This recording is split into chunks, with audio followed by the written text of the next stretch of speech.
Charlot n'est rien de plus qu'une perdante laide et inutile qui fuit de chez elle après avoir été accusée à tort. Maintenant, sans endroit où aller, elle va vivre avec un seigneur démon qui lui apprend à devenir une dresseuse de bêtes de rang S en échange de ses maladresses qui volent les âmes. Tout commence avec Charlot qui s'enfuit d'un groupe de soldats, comme si elle avait été surprise portant des Crocs à la Fashion Week. Les soldats sont sur le point de s'aventurer plus profondément dans la forêt pour poursuivre Charlot lorsque l'un d'eux révèle comment le seigneur démon qui déteste les humains réside dans ce territoire. Ne voulant pas être transformé en ver sans avoir de partenaires aimants, les soldats décident de battre en retraite tandis que Charlot pousse un soupir de soulagement. Cependant, quelques minutes plus tard, la pauvre idiote finit par tomber dans un fossé. Le lendemain matin, Alan lit à propos de la méchante noble dans le journal. Il se demande si le crime de la méchante femme était qu'elle s'est fait prendre à faire des bruits joyeux devant des vidéos de mukbang quand il remarque un changement soudain du vent. Sans attendre plus longtemps, Alan se rend dans la forêt et découvre Charlot inconscient.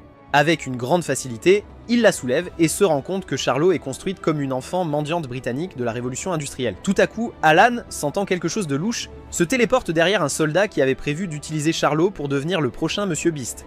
Cependant, avant qu'il ne puisse obtenir sa grande chance, Alan confronte rapidement le soldat du royaume de Mira. En le combattant, Alan remarque comment le soldat travaille directement pour la famille royale.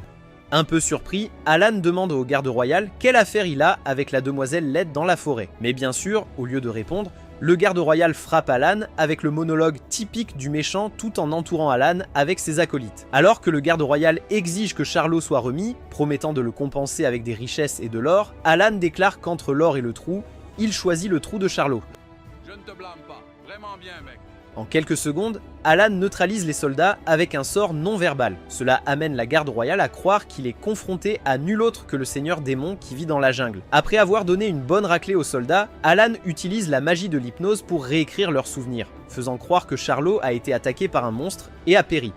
Une fois ce travail terminé, Alan ramène Charlot à son manoir où il la dépose délicatement et prépare du thé pour eux. Il jette un coup d'œil au visage de Charlot et se rend compte que ses parents doivent être cousins de l'Alabama pour qu'elle soit si peu attrayante. Lorsque Charlot reprend conscience, Alan lui demande si elle s'est évanouie dans la forêt après avoir été séduite par Tarzan.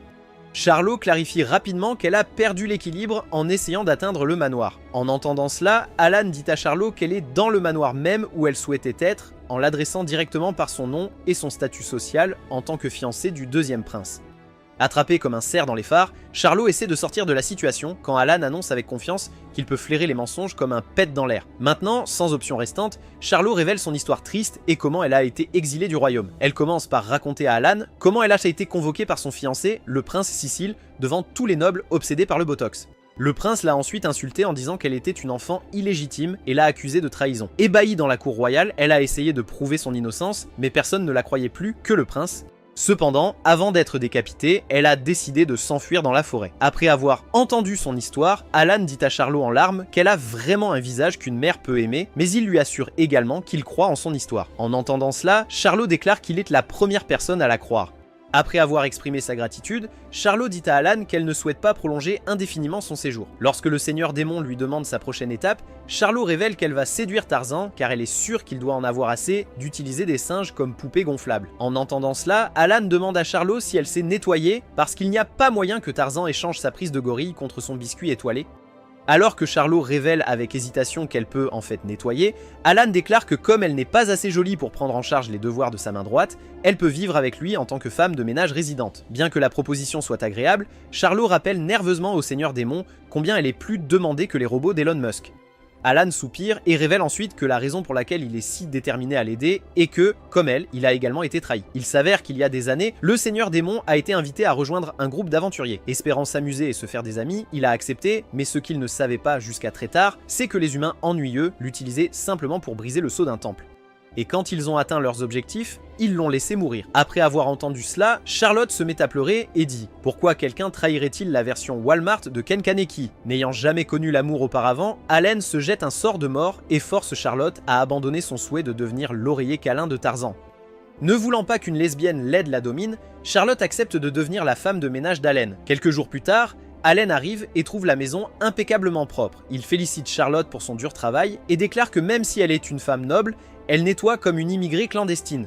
Charlotte admet alors avoir nettoyé sa maison, ce qui fait réaliser à Allen que Charlotte n'est noble que de titre. N'ayant plus rien à nettoyer, Allen dit à Charlotte qu'elle peut faire ce qu'elle veut de son temps libre pendant qu'il va s'occuper de son propre travail à la bibliothèque. Au bout de quelques temps, Allen se lève seulement pour trouver Charlotte en train de compter des grains par terre. Soupirant devant les pitreries de l'aristocrate paysanne, Allen lui demande quels sont ses passe-temps. Cependant, à sa grande consternation, Charlotte révèle que lorsqu'elle ne faisait pas le ménage, elle suivait une formation de mariée. En entendant cela, Allen remercie Dieu de l'avoir fait homme parce qu'être une femme craint dans le monde des animaux aussi. Pris de pitié pour Charlotte, Allen lui demande si elle a apprécié sa formation de mariée. Mais bien sûr, Charlotte révèle qu'elle se faisait toujours crier dessus pour ses erreurs. Après avoir entendu cela, Allen réfléchit à sa propre vie et réalise que pendant qu'il s'amusait à l'académie de magie, Charlotte récurait les sols. Cela pousse Allen à prendre les choses en main et il annonce qu'il va maintenant lui donner un cours intensif sur tout ce qui est coquin. Après être sorti un moment, Allen revient avec beaucoup de sacs de shopping. Il dit fièrement à Charlotte qu'il va la transformer en une bête qui recherche le plaisir et uniquement le plaisir. Sans plus attendre, Allen révèle les sacs de courses qui contiennent des friandises coûteuses. Il dit ensuite à Charlotte qu'ils vont commencer par prendre des collations pour le dîner, mais cela pousse Charlotte à perdre le contrôle. Comme elle insiste pour manger des légumes verts, Allen réalise que la famille du duc a dû traiter Charlotte assez sévèrement pour qu'elle soit si naïve et soumise. Et donc pour la faire accepter, Allen dit à Charlotte que si elle ne l'écoute pas, il redeviendra tout déprimé. Alors que Charlotte prend à contre-cœur une bouchée de gâteau, elle commence à pleurer de bonheur et exprime tellement de gratitude envers Allen qu'il promet de mettre à ses pieds tous les plaisirs que ce monde a à offrir. Après avoir mangé des gâteaux avec Charlotte, Allen se retire dans sa chambre où, au lieu de bien dormir, il reste éveillé pour planifier toutes les choses coquines qu'il présentera à Charlotte. Le lendemain matin, Allen tient fièrement un livre contenant une liste coquine. Cependant, après un moment, Allen se rend compte que sa liste est assez médiocre et décide de jeter le livre complètement car le réchauffement climatique est un mythe et il y a beaucoup d'arbres prêts à être transformés en papier. En sortant de sa chambre, Allen est accueilli par nul autre que Charlotte avec un balai. La fille le salue et le gronde légèrement pour avoir dormi dans son bureau. Allen rit nerveusement, révélant son plan de dormir jusqu'à midi quand il remarque le balai usé. Charlotte révèle comment elle prévoit de nettoyer l'entrée aujourd'hui, ce qui pousse Allen à dire à Charlotte qu'elle n'a pas besoin de devenir la mère Teresa du nettoyage. Cependant, Charlotte insiste poliment pour lui rendre sa gentillesse en rangeant son endroit. Pendant un instant, Allen se retrouve en transe en observant le visage lumineux de Charlotte malgré les nombreuses épreuves qu'elle a traversées. Après avoir récupéré de son moment de faiblesse, Allen demande à Charlotte si elle faisait le ménage tous les jours à la demeure du duc.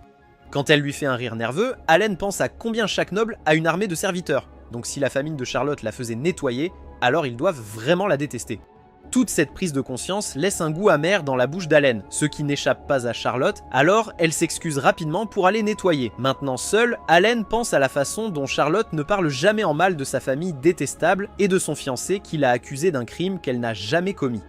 Il se rend également compte que si lui-même avait été à la place de Charlotte, il aurait annulé le duc et le prince sur Twitter s'ils avaient osé dire le mauvais argot devant lui. Alors qu'Allen essaie de trouver des moyens de transformer Charlotte en résidente de l'Ohio, il entend un bruit familier à l'extérieur. Sans attendre une seconde, il se précipite dehors et trouve une e-girl habillée en chat en train de parler à Charlotte. Allen présente rapidement Charlotte comme une nouvelle femme de chambre, ce qui excite tellement la fille chat qu'elle met le démon seigneur néfaste à la porte et se présente à Charlotte comme Miacha, une servante d'une entreprise de messagerie avec un nom étrangement long. Alors que Charlotte affiche un regard confus, Allen intervient et révèle que Miacha livre son courrier. Miacha regarde alors Charlotte et dit curieusement à Allen que sa domestique lui semble très familière. Sans attendre, Miacha regarde la pile de journaux et trouve un croquis de Charlotte. L'horreur se lit sur le visage de Charlotte tandis qu'Allen tente de résoudre la situation. Mais avant qu'il ne puisse inventer un mensonge élaboré, Miacha lui assure qu'elle ne se soucie pas du tout de l'identité de Charlotte car elle est très concentrée sur son travail. Se sentant reconnaissant, Allen se met au travail et demande à Miacha de transporter un colis pour lui. Lorsque Charlotte s'enquiert, Allen révèle qu'il livre des potions au magasin de magie en ville. Miacha commente ensuite sur la rapidité avec laquelle les potions d'Allen se vendent, tout comme l'herbe de son client, Snoop Dogg. Sur cette note, Charlotte demande à Allen pourquoi il n'ouvre pas simplement une boutique en ville et n'y vit pas aussi. Allen révèle alors qu'il n'aime pas être entouré de trop de gens. Cela conduit Miacha à révéler comment les tendances antisociales d'Allen lui ont valu la réputation d'être un seigneur démon.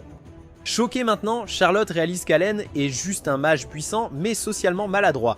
qui n'est un seigneur démon que à cause de son visage naturellement sévère. Voulant changer de sujet, Allen demande à Miacha si elle peut lui apporter d'autres objets. Lorsque Miacha lui montre une liste d'inventaire, Allen demande à Charlotte de choisir ce dont elle a besoin.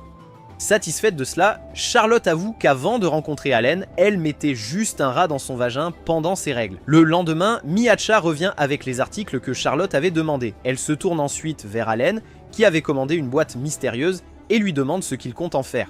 Allen révèle que l'article est pour Charlotte, et avec cela, il dévoile le sac de frappe à l'intérieur de la boîte. Surprise, Charlotte dit à Allen qu'il n'avait pas besoin de commander un sac de frappe quand elle est juste devant lui. Qu'est-ce que tu veux dire par là ? En entendant cela, Allen dit à Charlotte que c'est la deuxième chose coquine qu'il a prévue pour elle. Après avoir collé une photo du prince Cécile, Allen demande à Charlotte de soulager son stress et sa frustration en frappant le sac de frappe aussi fort qu'elle le peut. Alors que Charlotte hésite, Allen lui dit calmement qu'elle n'a pas besoin de faire le cosplay des tapis du palais de Buckingham et de laisser les autres lui marcher dessus. Il continue en disant que se mettre en colère est la clé pour vivre plus librement, et si elle garde tout pour elle, elle finira par exploser tôt ou tard. Cependant, malgré la leçon, Charlotte dit à Allen qu'elle n'est pas du tout en colère. Allen l'interrompt et révèle comment il a parcouru les journaux et lu comment le prince Cécile a piétiné sa dignité, et maintenant, tout le royaume de Nérouz est contre elle. Mais même alors, Charlotte insiste sur le fait qu'elle n'est pas en colère contre le prince, car elle croit qu'il avait de bonnes raisons de faire ce qu'il a fait. Cela met Allen en colère, qui affirme que même si le prince avait de bonnes raisons, elle ne méritait pas d'être mise de côté comme un chiffon inutile. Charlotte soupire et révèle qu'elle a été élevée par sa famille, qui a arrangé son mariage avec le prince. Elle ne peut donc pas en vouloir au prince de vouloir échapper à un mariage qu'il n'a jamais souhaité. À ce moment-là, Allen réalise que ça va être une sacrée aventure pour convaincre Charlotte, car elle est déterminée à se rendre au 7e ciel. Il en vient également à la conclusion que la blessure de Charlotte est profonde et qu'elle s'est habituée à réprimer ses désirs. À ce moment-là, Miacha murmure à l'oreille d'Allen, lui disant de laisser tomber. Allen est d'accord, mais il propose alors un plan encore plus fou en disant à Charlotte de le frapper à la place. Confuse, Charlotte demande à Allen s'il veut dire frapper, car elle sait vraiment comment frapper cette chose. Allen clarifie alors qu'il veut vraiment qu'elle le frappe. Lorsque Charlotte refuse, Allen utilise sa magie pour la faire le frapper. Tout à coup, Charlotte se transforme en myométallée et frappe Allen si fort que ça l'envoie voler. Alors que Charlotte commence à paniquer, Allen la rassure en lui disant qu'il a fait cela pour qu'elle sache qu'il ne l'abandonnerait jamais dans aucune circonstance. Il dit aussi que, puisqu'elle vit avec lui maintenant, elle est libre de faire ce qu'elle veut. Cela fait réaliser à Charlotte à quel point Alan ira à l'extrême pour lui faire comprendre qu'elle n'est pas une esclave travaillant dans les champs de coton. Pourtant, malgré la bonté des actions d'Alan, Charlotte se met en colère contre lui pour s'être mise en danger. Cela rend Alan plutôt heureux, car il commence à réaliser que Charlotte se sent à l'aise d'être en colère contre lui. Alors qu'Alan se soigne, Charlotte le supplie de ne plus jamais prendre de risques, ce qu'Alan accepte rapidement. Miacha interrompt ensuite Alan et Charlotte en leur rappelant qu'ils peuvent toujours lui faire confiance, ainsi qu'à son entreprise de messagerie pour assurer leur protection. Cela perturbe Alan et Charlotte car ils se demandent pourquoi ils auraient besoin de protection alors que leur maison est sécurisée. Le lendemain, Alan demande à Charlotte si elle voudrait du thé ou du café. Lorsque Charlotte lui dit poliment qu'elle prendra ce qu'il prend, Alan dévoile le vomi de Pokémon et annonce qu'il va boire les jus renversés de sa streameuse préférée sur Twitch. Craignant pour sa vie, Charlotte dit rapidement à Alan qu'elle prendra le thé. Une fois son programme accompli, Alan réprimande Charlotte parce qu'elle n'a pas son mot à dire dans sa vie. Cependant, en réponse, Charlotte dit à Alan qu'elle n'est qu'une fille. Autour d'un thé, Charlotte admet que s'enfuir de chez elle et choisir sa propre boisson sont les deux seuls choix qu'elle a fait jusqu'à présent. Cela fait rire Alan, qui dit alors à Charlotte que si elle souhaite essayer quelque chose de nouveau, elle devrait lui le dire.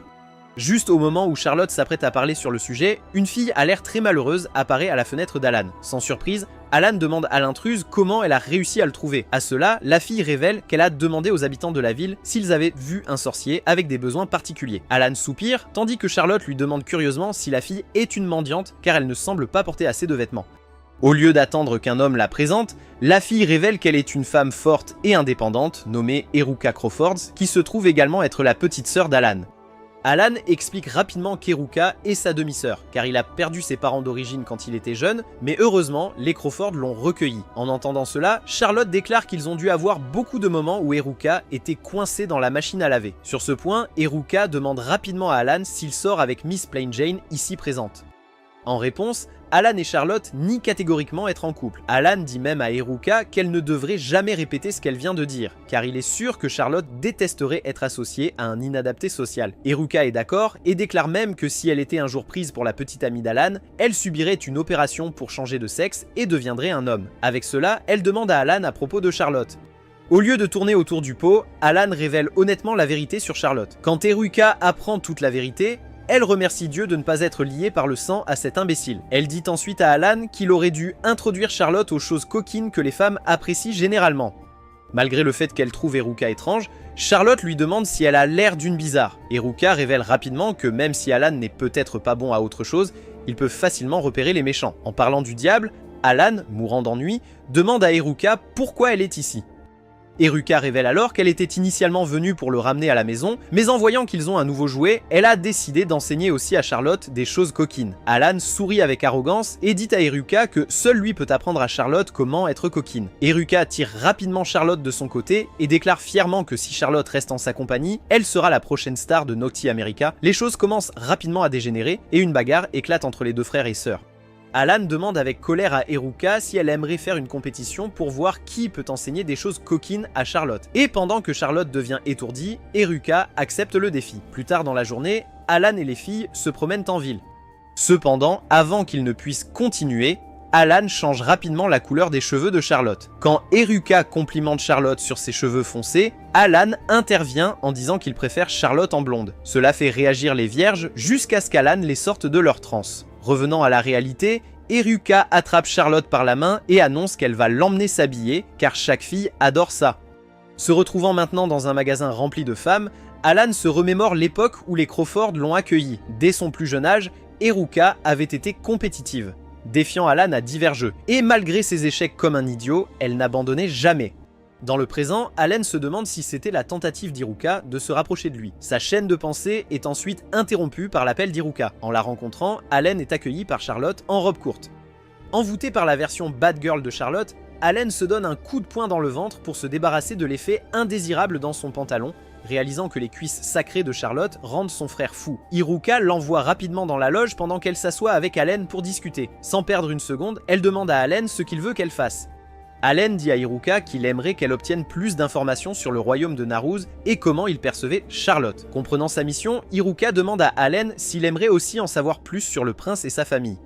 Cependant, quand Alan dit à Eruka de se calmer, elle lui demande pourquoi il n'est pas d'humeur pour prendre sa revanche. Au contraire, Alan affirme que, une fois qu'il connaîtra le prince et le duc, il souhaiterait les soumettre à la torture médiévale, c'est pourquoi il vaut mieux qu'il n'en sache pas plus sur le prince.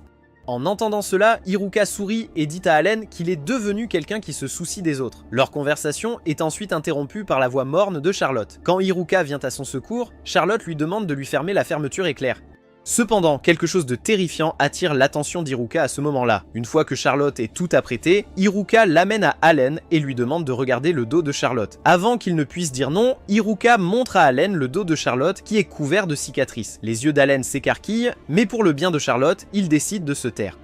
Au lieu de cela, il complimente Charlotte sur sa nouvelle robe, mais au fond de lui, Alan a la tête remplie de pensées sombres. Il essaie de ressentir la douleur de Charlotte en imaginant comment elle aurait pu être fouettée assez fort pour que les cicatrices s'installent de façon permanente sur le dos de Charlotte. Le cœur lourd, Alan guérit le dos de Charlotte, ce qui lui fait réaliser que personne ne s'est donné la peine de lui offrir un traitement approprié. Maintenant en colère, Alan dit à Eruka qu'il a besoin de son aide pour éliminer tous ceux qui ont causé de la douleur à Charlotte. Après être sorti du magasin, Alan dit aux filles qu'il va apprendre à Charlotte l'art de dépenser. Sans attendre de réponse, il emmène les filles dans un magasin Miniso. Lorsque les peluches n'amusent pas Charlotte, les Crawford emmènent Charlotte pour acheter d'autres articles. Après avoir épuisé leur énergie et leur portefeuille, le groupe décide de s'asseoir dans un restaurant où Alan et Eruka commencent à se chamailler. Cependant, Charlotte pense qu'ils se disputent et se précipite immédiatement pour résoudre le problème. Alors que Charlotte leur dit que se battre est mauvais, Alan et Eruka s'excusent auprès d'elle, bien que de manière hésitante. Sur le chemin du retour, Eruka s'arrête pour montrer un intérêt excessif pour un légume, tandis qu'Alan emmène Charlotte dans une bijouterie où il lui achète une barrette. Cependant, le moment est interrompu par deux voyoulets cherchant à se battre. Juste au moment où Alan est sur le point de lever les poings, il se souvient comment Charlotte lui a dit de ne pas se battre. Alors, il s'excuse auprès des voyous, qui ne font que devenir arrogants et demandent à Alan une nuit avec Charlotte. Maintenant furieux, Alan donne aux voyous une raclée inoubliable. La foule l'acclame, mais Alan s'excuse rapidement auprès de Charlotte de lui avoir fait peur. Charlotte sourit et assure Allen que bien qu'elle n'aime pas la violence, elle sait qu'il le faisait uniquement pour la protéger. Se sentant soulagé, Allen sourit, réalisant qu'il a appris à se soucier de Charlotte. Juste au moment où Allen commence à rêver de remplir Charlotte avec sa sauce Alfredo, un énorme monstre semblable à un robot demande à Allen s'il est celui qui a éliminé ces voyous bons à rien. Réalisant que le robot veut se battre, Charlotte essaie d'empêcher Allen d'affronter le nouveau venu. Cependant, Allen dit à Charlotte de se calmer et se prépare à discuter avec le PNJ. Maintenant, face à la créature gigantesque, Allen lui demande soudain s'il s'appelle Mega. Cependant, au lieu de répondant à Alan, le robot devient plutôt humain, ce qui convainc Alan que la personne à qui il parle n'est pas un étranger après tout. Avec une tape amicale, Alan raconte à Megat comment il est Alan de l'Académie magique d'Athéna.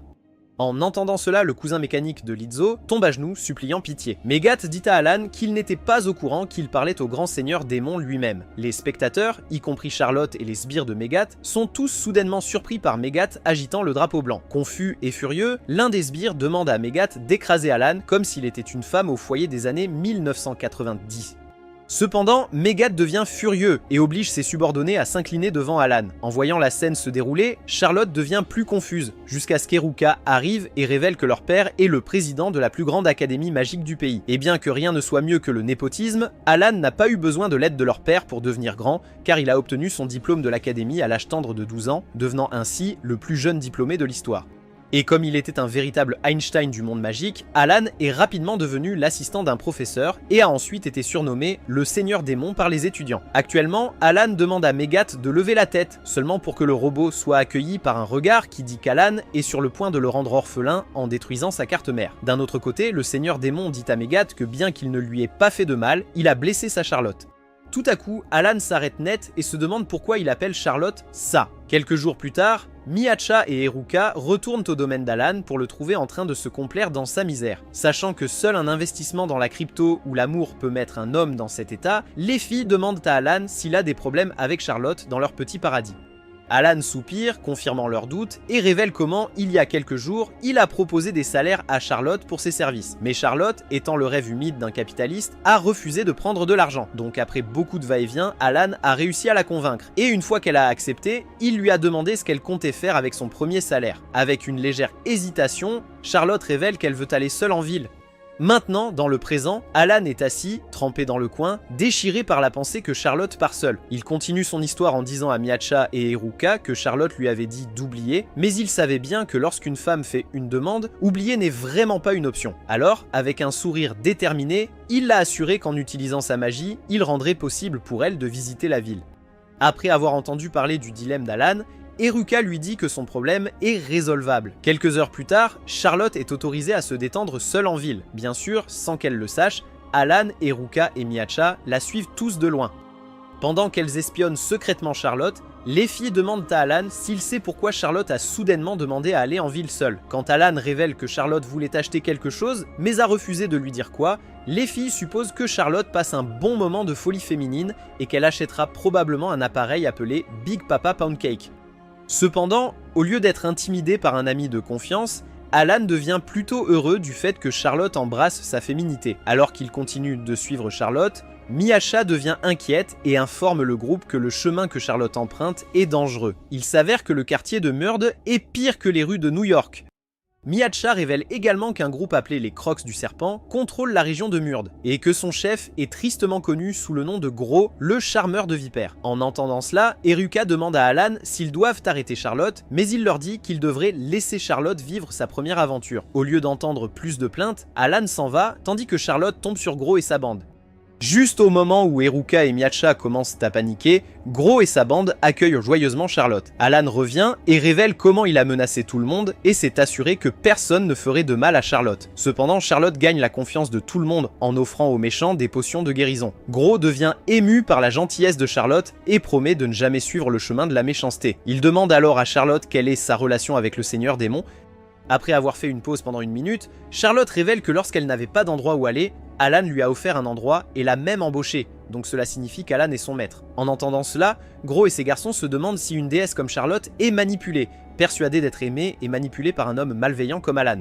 Cependant, Charlotte clarifie comment Alan est en fait un homme bien et ils restent éveillés toute la nuit à faire des choses coquines. En entendant cela, Iruka et Miasha lancent un regard accusateur à Alan, ce qui l'incite à préciser qu'ils sont juste restés éveillés toute la nuit à jouer à Clash of Clans. Après avoir dissipé le malentendu, Alan et Iruka se dirigent pour sécuriser les rues pour Charlotte. Une fois le travail terminé, Miasha informe Alan que Charlotte a terminé ses courses et vient les rencontrer. Quelques secondes plus tard, Charlotte arrive avec une habitante de la ville qui révèle à quel point tout le monde est reconnaissant envers le Seigneur Démon pour avoir sécurisé les rues.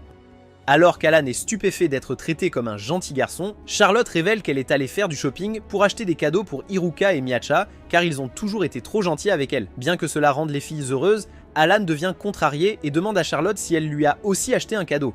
Charlotte révèle ensuite comment elle a cherché un cadeau mais n'a rien trouvé pour lui. En entendant cela, Alan devient frustré et déclare que même si elle mettait son pet dans un bocal et le lui offrait, il serait content. Charlotte devient triste et demande à Alan de la laisser raccommoder sa robe, et aussi de révéler toutes les choses qu'il aime pour qu'elle puisse choisir un cadeau pour lui plus tard. N'ayant rien de mieux à faire, Alan décide d'emmener Charlotte à Yunoa, une région voisine, pour un voyage. Cependant, avant de partir en voyage, Charlotte dit à Alan qu'elle aime la chose coquine récente qu'il lui a demandé de faire. Alan sourit et admet qu'il est effectivement coquin de lire des romans alors que le pays entier travaille dur pour les besoins de base. Charlotte continue de s'extasier sur la façon dont elle a découvert tant de lieux merveilleux grâce au livre, ce qui pousse Alan à lui demander quel endroit elle aimerait visiter. Lorsque Charlotte lui demande avec hésitation ce qui se passera si elle révèle sa destination préférée, Alan révèle avec désinvolture qu'ils feront, bien sûr, un voyage vers cette destination. En entendant cela, Charlotte devient contrariée et dit qu'elle se sent incroyablement redevable envers lui. En réponse, Alan lui dit que si elle est si reconnaissante, elle peut jouer à cache-cache avec son serpent. En réponse, Charlotte déclare que si elle continue à être si coquine, elle serait sur la liste des vilains du Père Noël, ce qu'elle ne veut pas. En entendant cela, Alan admet qu'il ne veut pas que Charlotte perde sa pureté, du moins pas si tôt. Cependant, son désir de rendre Charlotte heureuse le submerge, et finalement, Alan lui dit qu'il devrait faire un voyage car ils peuvent se régaler et se détendre dans les sources chaudes. Bien que l'idée la tente, Charlotte refuse de révéler sa destination de rêve. Cela pousse Alan à recourir à des méthodes de gentil garçon qui impliquent de se jeter un mauvais sort. Cependant, avant qu'il ne puisse le faire, Charlotte le supplie d'arrêter. Tout à coup, la porte s'ouvre, révélant Miasha. Elle salue Charlotte et Alan et annonce qu'elle a une livraison spéciale pour eux, un voyage au district de Yunoa. Donc maintenant, dans le présent, Charlotte s'extasie sur les beaux champs de Yunoa comme un enfant orphelin découvrant l'amour parental pour la première fois. La voyant heureuse, Alan dit à Charlotte qu'elle peut baisser sa garde car personne ne la reconnaîtrait en tant que noble déchu ici à Yunoa. Charlotte et Alan discutent ensuite de la façon dont les habitants de Yunoa sont assez gentils pour les inviter. Bien sûr, ce qu'ils ne savent pas, c'est qu'en réalité, ce sont Iruka et Miasha qui ont obtenu les billets pour eux, juste pour qu'Alan puisse remplir le four de Charlotte avec son hot dog. Après leur arrivée au complexe, Alan et Charlotte sont accueillis par le réceptionniste loufoque qui les prend pour un couple. Ne voulant pas que quelqu'un d'aussi attirant qu'elle pense qu'il est marié, Alan lui demande pourquoi elle les a pris pour des amants. La réceptionniste révèle alors que le forfait du complexe est clairement destiné aux amoureux, ce qui rend Alan vraiment furieux car il se rend compte qu'il a été piégé par Miasha et qu'elle n'a même jamais dit Bazinga. Maintenant, à court d'options, Alan décide de continuer à faire semblant d'être l'homme de Charlotte. Plus tard dans la journée, Alan et Charlotte décident de se détendre dans la source chaude. Voulant séduire Charlotte pour qu'elle enlève son string, Alan commande une glace et y jette un sort pour s'assurer qu'elle ne fonde pas. Voyant cela, les spectateurs commencent à commander des glaces et insistent pour qu'Alan jette également un sort sur leur glace. Et comme Alan est de très bonne humeur, il accepte d'aider tout le monde, ce qui impressionne Charlotte en retour. Plus tard cette nuit-là, Charlotte et Alan entrent dans la suite nuptiale, et après de nombreuses frayeurs, ils décident de dormir toute la nuit au grand désespoir de Miasha et Iruka. Cette nuit-là, Charlotte rêve de rencontrer sa mère qui est décédée. Alan, étant le grand mage qu'il est, s'introduit dans le rêve de Charlotte et assure à sa mère qu'il veillera sur sa fille. Le lendemain matin, Alan emmène Charlotte rendre visite à ta famille, autrement dit, le zoo. Bien qu'elle soit ravie de voir toutes les créatures magiques qu'un zoo a à offrir, Alan se rend compte que Charlotte n'est pas entièrement excitée, alors il insiste sur la question jusqu'à ce que Charlotte révèle qu'elle veut aller au zoo pour enfants. Alan est ravi d'entendre cela, car il réalise que Charlotte aimerait probablement embrasser son râteau nu. Par pur bonheur, Alan demande à Charlotte si elle souhaite quelque chose. Quand Charlotte hésite, Alan se jette un sort de mort jusqu'à ce que Charlotte cède et demande à Alan de mettre des oreilles de chat assorties. Bien qu'il soit gêné par la demande, Alan prend les oreilles de chat de Charlotte et les met pour la rendre heureuse. Ensuite, ils arrivent tous les deux à la ferme pédagogique où Alan est surpris de voir des capybaras. Il s'avère qu'Alan n'aime pas les capybaras parce qu'ils manquent de goût, et aussi parce que dans ce monde, les capybaras sont des bêtes magiques qui peuvent détruire des montagnes s'ils ont faim. Une fille entend Alan parler des capybaras et vient lui dire qu'il n'a pas à s'en inquiéter, car ils sont loin dans la forêt. Soulagé, Alan se tourne vers Charlotte qui pleure toutes les larmes de son corps à cause de tous les animaux tout doux. Réalisant à quel point elle aime la douceur, Alan décide de communiquer avec les lapins roses. Il dit aux 3 lapins gourmands qu'il leur achètera toutes les friandises qu'ils souhaitent s'ils acceptent de jouer avec Charlotte. Une fois l'accord conclu, Alan se sent fier et se prend pour le magicien d'Oz, jusqu'à ce qu'il voit Charlotte vivre son moment de princesse Disney. Même les spectateurs sont surpris de voir tous les animaux magiques se blottir contre Charlotte. Après avoir passé une journée formidable, Charlotte et Alan décident de se reposer sur un banc, où Charlotte commence à s'extasier sur son amour pour caresser les animaux. Alan lève les yeux et trouve tous les animaux en train d'encourager Charlotte avec affection, mais comme seulement lui connaît leur langue, il frissonne de peur car les animaux apparemment adorables l'insultent pour respirer le même air que Charlotte. En soupirant, Alan se lève et informe Charlotte qu'il existe de nombreux types de magie et de compétences spéciales dans le monde. Alors que la magie peut être apprise à travers des leçons, certaines personnes ont aussi une inclination naturelle pour cela. C'est également pourquoi lui seul peut exécuter de la magie de haut niveau, sans avoir besoin de prononcer un quelconque sortilège comme un mauvais perdant. Avec ça, Alan révèle à Charlotte qu'elle est dompteuse de créatures magiques. Malgré le nom évident, Charlotte, étant totalement idiote, ne comprend pas ce que cela signifie. Alors, Alan explique qu'une dompteuse magique peut communiquer avec des créatures magiques et les utiliser à son avantage. Alors que Charlotte est à court de mots, car elle n'avait jamais imaginé qu'une inutile moche comme elle puisse être plus qu'une inutile moche. Pendant ce temps, Alan pense à la façon dont Charlotte peut probablement apprivoiser une créature magique de haut niveau comme le Fenrir. Peut-être a-t-elle même utilisé inconsciemment ses compétences d'apprivoisement sur Gros et ses voyous, mais cela est probablement inédit. Tout à coup, le PNJ d'avant revient et supplie Alan et Charlotte de la suivre.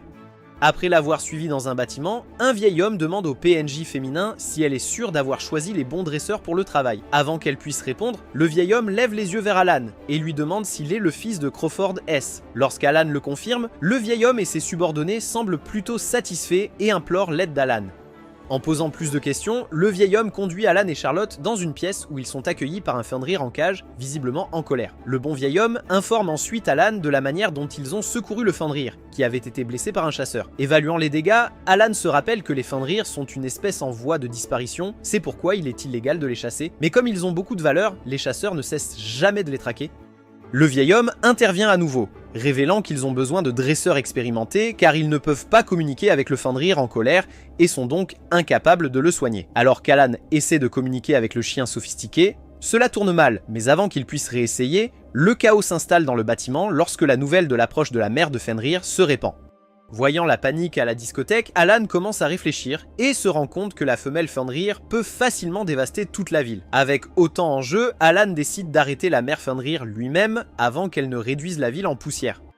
Avant qu'Alan ne puisse partir, Charlotte le supplie de la laisser parler au jeune loup Fenrir. Malgré sa peur pour la sécurité de Charlotte, Alan réalise combien elle a progressé et accepte de la laisser parler au jeune loup Fenrir. Avec des problèmes plus urgents à régler, Alan part arrêter Mama Fenrir et sa meute. Cependant, en affrontant son adversaire, Alan se rend compte à quel point un Fenrir émotionnel peut être mortel.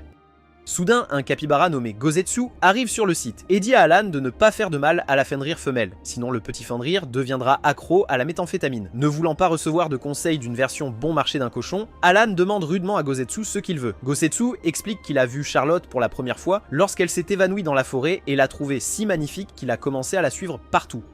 Il a également réalisé que pour servir Charlotte, il devrait se débarrasser du seigneur démon Lé, qui est un tel perdant ambulant qu'il ne peut pas décider d'une couleur de cheveux.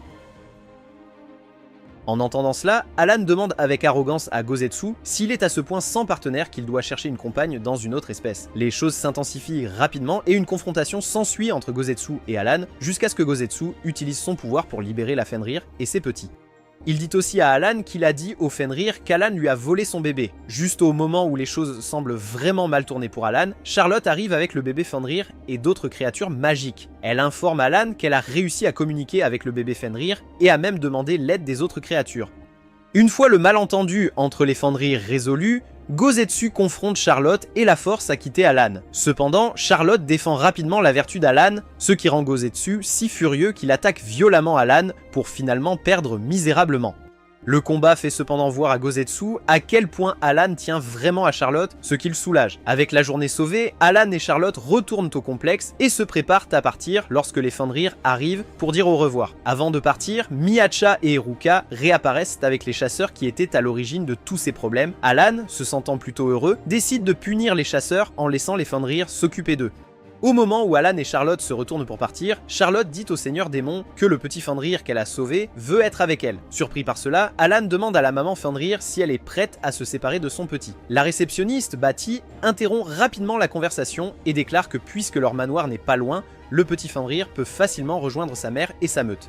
Rassuré par cela, Alan dit à Charlotte qu'elle peut garder le chien chic car c'est toujours agréable d'avoir plus de famille. Cela rend Charlotte heureuse et elle demande à Alan s'il la considère comme de la famille. Alan déclare rapidement qu'elle ne devrait pas poser des questions évidentes, rendant Charlotte aussi rouge que le postérieur d'un babouin. Sur le chemin du retour, Alan est déconcerté par la présence de Gosetsu qui déclare fièrement qu'il est ici pour protéger Charlotte du seigneur démoniaque pêcheur. Quelques jours après leur retour du voyage décevant, Alan trouve Charlotte partant avec le Fenrir, Lou, comme d'habitude. Quand Alan demande à Lou de prendre soin de Charlotte, il se retrouve ignoré par le chien. Une fois parti, Alan est accueilli par Gosetsu, qui lui dit qu'il comprend comment il doit se sentir maintenant que Charlotte passe plus de temps avec Lou qu'avec lui. Alan, incapable de répondre à Gosetsu, se met en mode introspection et réalise que bien qu'il soit triste, il est aussi content du fait que Charlotte ait pour objectif de devenir une dompteuse de créatures magiques. Alan se souvient alors du moment où Charlotte est venue le voir avec la demande de devenir une dompteuse magique. À ce moment-là, il s'est senti comme un père fier dont la fille a choisi de devenir une travailleuse respectée chez Walmart plutôt qu'une vendeuse en ligne douteuse. Et donc, par pur bonheur, il a accepté de lui enseigner tout ce qu'il y a à savoir sur les dompteurs de créatures magiques. Pendant les cours, Alan a réalisé que Charlotte est en fait une fille perspicace, ce qui est rare pour les femmes. Lors d'une de leurs séances d'entraînement, Alan demande à Charlotte d'incorporer ses leçons dans la pratique. Suivant les ordres, Charlotte demande à Lou d'exécuter une série de tours de cirque que le Fenrir accomplit facilement. Cela impressionne beaucoup Alan et il dit à Charlotte à quel point il est presque impossible de communiquer avec les Fenrir car ils sont comme votre petite amie quand elle est en colère. Gosetsu, qui avait observé la scène de loin, ajoute aussi son grain de sel en disant à Charlotte qu'elle a acquis la compétence de communication avec les animaux. En entendant cela, Charlotte demande à Gosetsu si la communication avec les animaux est la même magie qui remplace automatiquement la langue des créatures magiques par la langue humaine. Quand Alan confirme, Charlotte le supplie de la laisser essayer la conversation avec les bêtes sur Lou, et bien qu'il soit inouï pour un Fenrir d'utiliser le langage humain, Alan accorde à Charlotte la permission d'essayer. À la surprise générale, Charlotte réussit à faire parler Lou comme un être humain. Mais maintenant que Lou peut parler, il devient assez évident qu'il déteste Alan pour être près de Charlotte. Plus tard dans la journée, Alan aménage un espace de baignade spécial pour Lou. Charlotte, se sentant heureuse, demande à Lou de remercier Alan, et bien que Lou déteste l'idée d'être gentil avec un être humain puant comme Alan, il accepte pour faire plaisir à sa maman. Une fois que cette affaire est réglée, Alone dit à Lou d'essayer son nouveau bain, mais avant qu'il en ait l'occasion, Gosetsu saute dans le bain. Sentant la colère, Alan dit au capybara que le bain est seulement pour les humains et les Fenrir. Alors que Gosetsu se rend compte du racisme à son égard, il dit à Alan « La vie des capybaras compte, mais pour le développement de l'intrigue, Gosetsu se transforme en un piège, que vous, les solitaires et en sueur, ne pouvez que rêver. » Plus tard, Charlotte rejoint Alan sur un banc, tandis que Gosetsu et Lou profitent du bain. Les deux humains commencent à discuter lorsqu'Alan révèle comment le propriétaire précédent de son manoir, un elfe, a disparu sans laisser de traces. Naturellement, il y avait beaucoup de rumeurs concernant la disparition de l'elfe. Certains disaient qu'il avait mangé des champignons et était parti en voyage là où seul Zeus peut atteindre, tandis que d'autres croyaient qu'il avait subi la colère d'un monstre. À cet instant précis, Charlotte, morte de peur, pointe du doigt vers le bain. Alan lève alors les yeux et trouve Gosetsu couvert de champignons. Alan, confus, dit qu'il sait que quand la vie vous donne des citrons, vous faites de la limonade, mais que doit-on faire quand la vie vous donne des champignons? Juste à ce moment-là, une fille à la peau sombre l'accuse avec colère d'avoir volé ses champignons. Alors que tout le monde commence à discuter, la fille se présente comme Grimm. Alan, d'un autre côté, remarque la chambre souterraine et se rend compte que Grimm a vécu sur sa propriété depuis un certain temps. Grimm demande alors sans détour à Alan ce qu'il fait ici, ce qui le confond, et il dit à Grimm que c'est elle l'intruse ici puisqu'il habite dans le manoir. En entendant cela, Grimm se fâche et déclare que le manoir lui appartient. Il devient alors clair pour tous ceux présents dans la pièce que Grimm est l'elfe qui a disparu il y a 30 ans. Après avoir parlé davantage, Gosetsu se rend compte que Grimm est issu d'une prestigieuse lignée d'elfes connue sous le nom d'elfes noirs, qui peuvent survivre 100 ans sans manger ni boire. Cependant, Alan s'en fiche complètement de qui est Grim et essaie de la convaincre de lui vendre le manoir. Observant son désespoir, Grim sourit et dit à Alan qu'elle préfère vivre dans le sous-sol mais veut son aide pour quelque chose. Alan dit à Grim qu'il préférerait résoudre le problème avec de l'argent, mais Charlotte réussit à le convaincre du contraire. Acculé, Alan demande à Grim ce qu'elle veut, et l'elfe révèle qu'elle est en réalité une auteure, mais qu'elle était en panne d'inspiration, et se cachait de son éditeur effrayant depuis 30 ans. Maintenant, en les voyant ensemble, elle veut qu'ils fassent les amoureux pour s'inspirer et écrire une histoire. Ne voulant pas perdre sa chambre principale, Alan accepte à contre-cœur et joue une scène romantique avec Charlotte, mais Grim finit par être en colère contre lui car Alan utilise la magie pour toucher Charlotte au lieu de la toucher directement. Dans son état de fureur, Grim remet à Alan et Charlotte un script qu'ils peuvent utiliser pour flirter, mais Alan devient frustré et dit à Grim de prendre son scénario Wattpad nul et de partir. Il ajoute qu'il sait que Charlotte est mal à l'aise de flirter avec lui puisqu'il n'est pas quelqu'un qu'elle aime. Mais à sa grande surprise, Charlotte dit nerveusement à Alan qu'en fait, cela ne la dérange pas de flirter avec lui.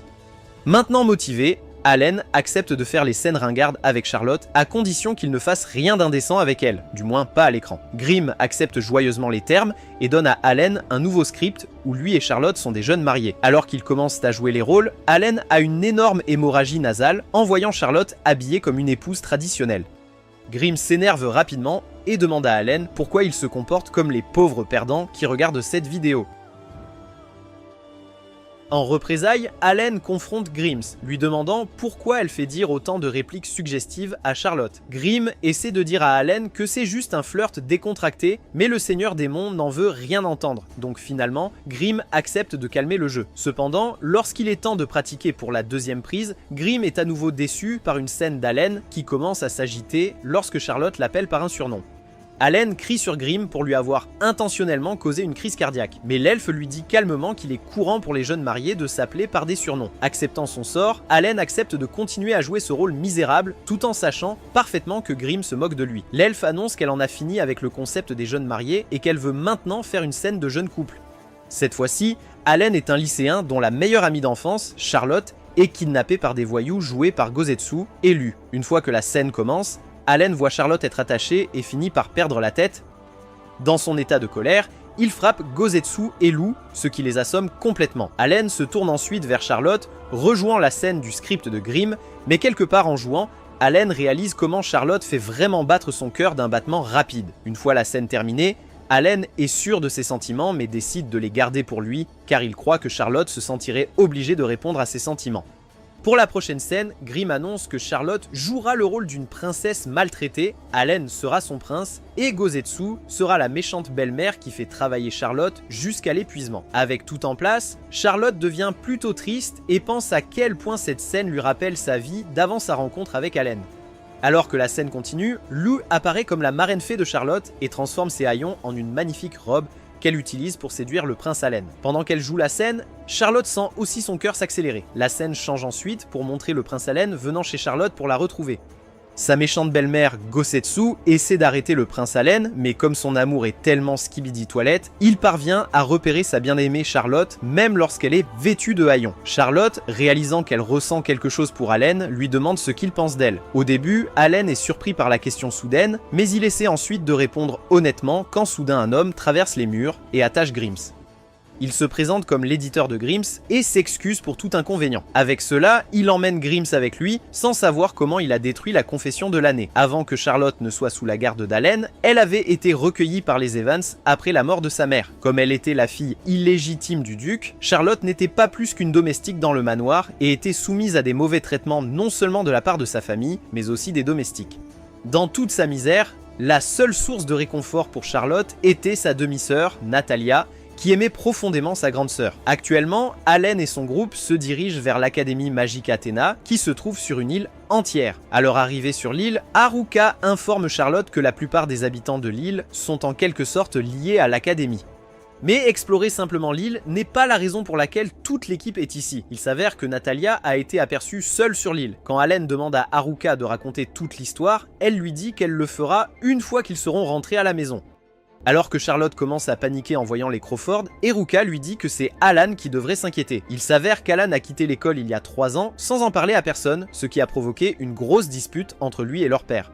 Alan, qui était resté silencieux si longtemps, dit à Iruka qu'il espérait devenir le prochain Zuckerberg et Zucker les mimes de plaisanterie des gens sur Facebook. En entendant cela, Iruka révèle à Alan que tout le monde parle encore de la bagarre qu'il a eue avec leur père.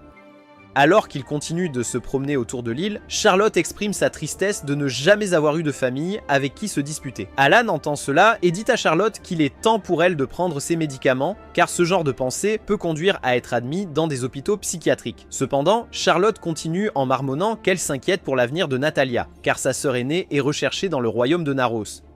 Alan assure alors Charlotte que, puisque les allégations sont toutes fausses, il l'aidera. Mais avant qu'il ne puisse la séduire, Lou et Gozetsu sautent rapidement sur Alan pour dire à Charlotte qu'ils sont là pour elle. Juste à ce moment-là, une bagarre éclate dans le marché. Un mage aux cheveux blancs s'occupe rapidement des deux voyous qui provoquaient une agitation. Iruka sourit en voyant l'homme et l'appelle. Le mage arrive, saluant Alan et Charlotte. Il se présente ensuite comme Harvey Crawford et il se trouve qu'il est aussi le père d'Iruka et d'Alan. En entendant cela, Charlotte est très choquée car Harvey a l'air d'avoir une arme de destruction massive dans son pantalon. Une fois qu'ils arrivent tous chez les Crawford, Iruka présente Charlotte et Alan comme petit ami et petite amie. Harvey est content de la nouvelle et demande à Charlotte si elle est heureuse avec Alan. Charlotte, étant une idiote, dit à Harvey qu'elle est heureuse avec Alan, car il lui apprend à faire des choses coquines. Un regard enjoué s'empare du visage de Harvey, alors qu'il dit à Alan qu'il connaît un sort appelé Fetus Delitus pour rendre les choses coquines extra sûres. Cela fait rougir Alan et Charlotte comme des fous. Alan dit rapidement à Harvey qu'ils attendent jusqu'au mariage, ce qui amène l'homme plus âgé à dire à Alan qu'il devrait rentrer chez lui. Alan cependant refuse fermement et dit à Harvey qu'il est à l'aise de vivre dans son manoir. Iruka dit alors à Gozetsu et Lou comment Harvey veut qu'Alan prenne le poste de directeur, mais Alan continue de refuser l'offre. Surpris, Gozetsu rappelle à Alan que devenir le directeur de l'Académie magique Athéna fera de lui un homme digne, mais Alan insiste qu'un titre s'accompagne souvent de nombreux fardeaux et son dos lui fait déjà mal à force de porter le poids de la tour Burj Khalifa dans son pantalon. Tout à coup, une fille de petite taille entre et Charlotte se demande si elle est la mère d'Alan. Mais il s'avère que le nom complet de Harvey est Harvey DiCaprio et il aime ses waifus à peine majeures. Alan dit alors à Charlotte que la raison pour laquelle Harvey veut céder le poste de directeur est qu'il veut donner à lui et à Iruka plus de frères et sœurs. Pendant qu'Harvey et Alan se chamaillent, Charlotte dit à Iruka et à la mère de Harvey, Lizzie, que sa maison est si animée. Lizzie sourit au compliment et dit à Charlotte que puisque qu'elle sort avec son fils, elle est comme une fille pour elle aussi. Le sujet change ensuite et Alan demande à Harvey des nouvelles de Natalia. Harvey révèle ensuite que depuis que la famille Evans a été déshonorée, Natalia a été envoyée étudier dans leur école sous une fausse identité. Cependant, connaissant son père, Alan demande à Harvey quelles autres nouvelles il a sur Natalia. Au lieu de lui expliquer verbalement, Harvey dévoile un objet magique connu sous le nom de miroir de nostalgie qui peut montrer un autre lieu. En utilisant le miroir, Harvey montre à Charlotte et Alan comment Natalia est devenue une vraie délinquante et maintenant elle commande les autres délinquants. Alors que Charlotte commence à paniquer, Harvey la rassure en lui disant que Natalia n'est pas si mauvaise. À travers le miroir, il est révélé que bien que Natalia commande les autres délinquants, elle s'occupe aussi de ses subordonnés. Étant donné qu'Alan était lui-même un mauvais garçon, il accepte de ramener Natalia sur le droit chemin. Ce soir-là, Lizzie montre la chambre à Alan et Charlotte. En voyant le lit de taille royale, Alan et Charlotte deviennent aussi rouges que deux enfants fiévreux de l'Europe médiévale. Charlotte, cependant, ravale sa gêne et dit à Alan de simplement partager le lit avec elle pour qu'ils puissent se concentrer sur leur mission demain. Cette nuit-là, alors que Charlotte et Alan partagent le lit, Alan s'excuse auprès de Charlotte, disant qu'elle pourrait sentir quelque chose lui piquer le dos pendant la nuit. En entendant cela, Charlotte sourit simplement au seigneur démon, ce qui lui fait réaliser qu'il pourrait avoir besoin du sort Asdalafita après tout. Cependant, ne voulant pas être épuisé pour la mission, Alan essaie plutôt d'utiliser un sort qui le fera s'endormir. Mais au moment où il déclenche le sort, Alan apprend que sa magie ne semble pas fonctionner. Curieux de savoir pourquoi cela se produit, Alan étudie le lit et réalise que quelqu'un a jeté un sort spécial sur le lit pour empêcher Alan de dormir. Et bien sûr, cette personne n'est autre qu'Iruka, qui se tient devant la chambre de son frère avec Gosetsu, attendant d'entendre des bruits d'applaudissements.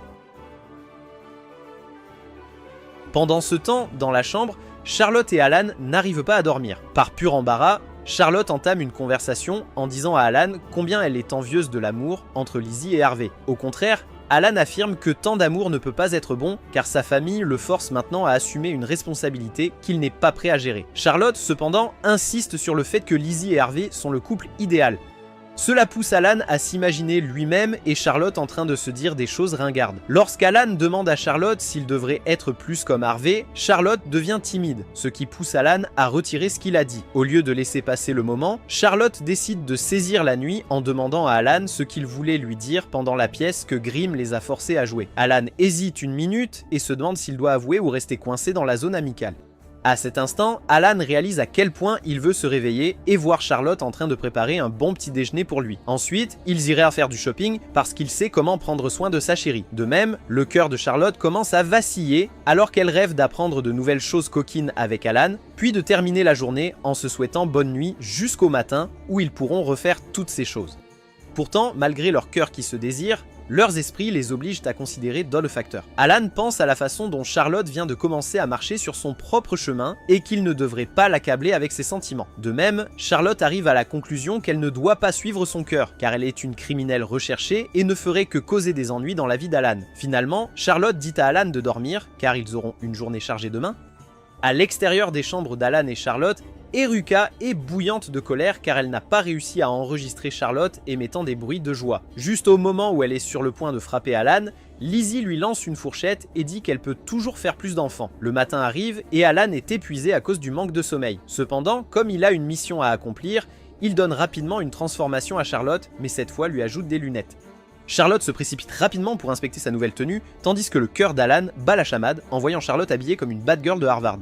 Charlotte pourrait être construite comme une blonde bimbo, mais Gozetsu et Liu réalisent rapidement qu'Alan a une préférence pour les lunettes. Après avoir nié véhémentement de telles accusations, Alan et Charlotte arrivent à l'académie Magic Athena, où ils localisent rapidement Natalia. Alan crie son nom, ce qui alerte Natalia, qui prend rapidement sa position pour combattre.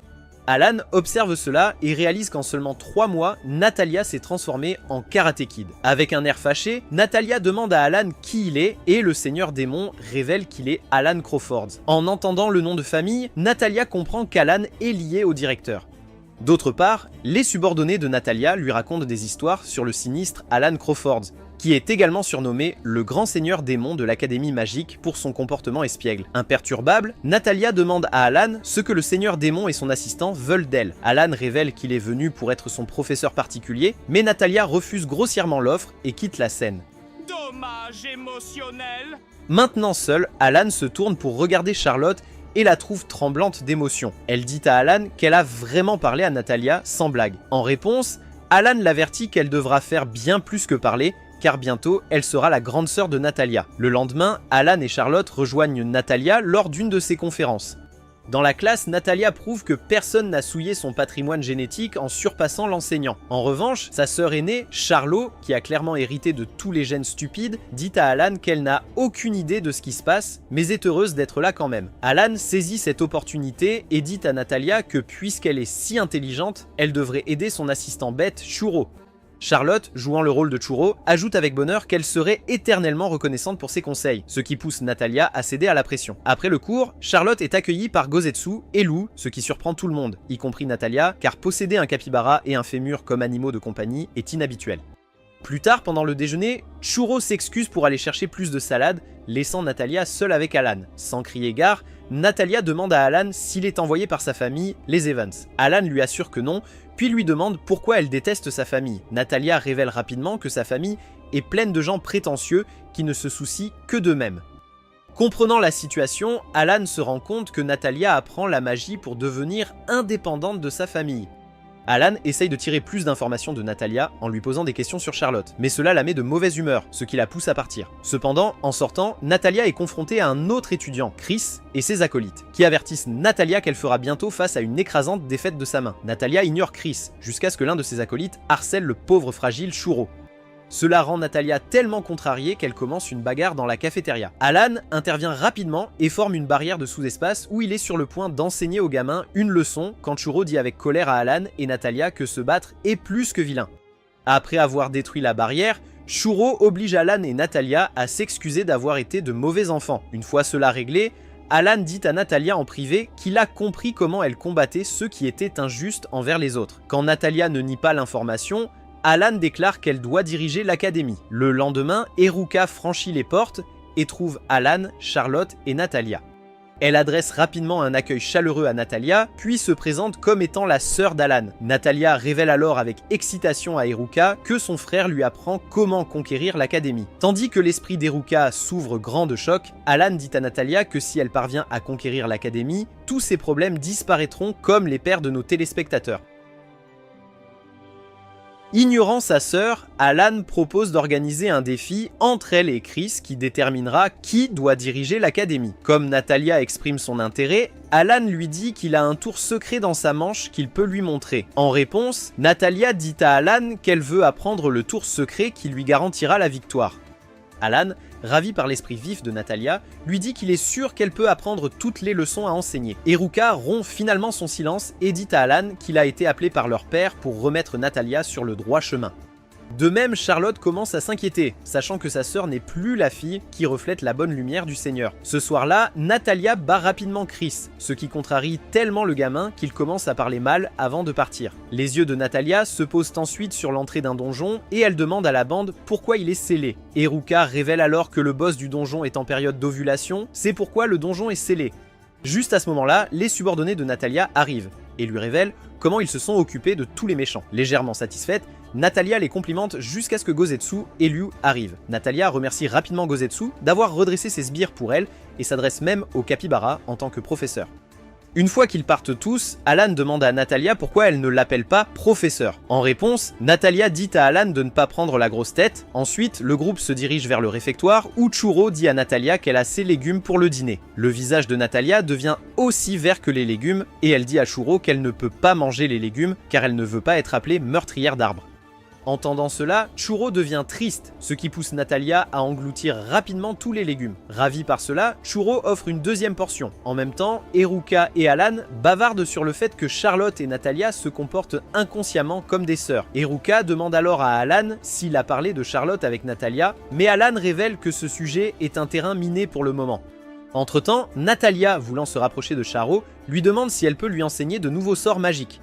Ravi par cela, Charo accepte rapidement. Plus tard dans la journée, Natalia succombe à l'épuisement et s'endort, alors Alan et Charlotte décident de la porter dans la chambre du dortoir. En entrant, Alan et Charlotte découvrent un sac scellé magiquement par Natalia. Malgré sa curiosité, Alan conclut que le contenu de ce sac est très important pour Natalia.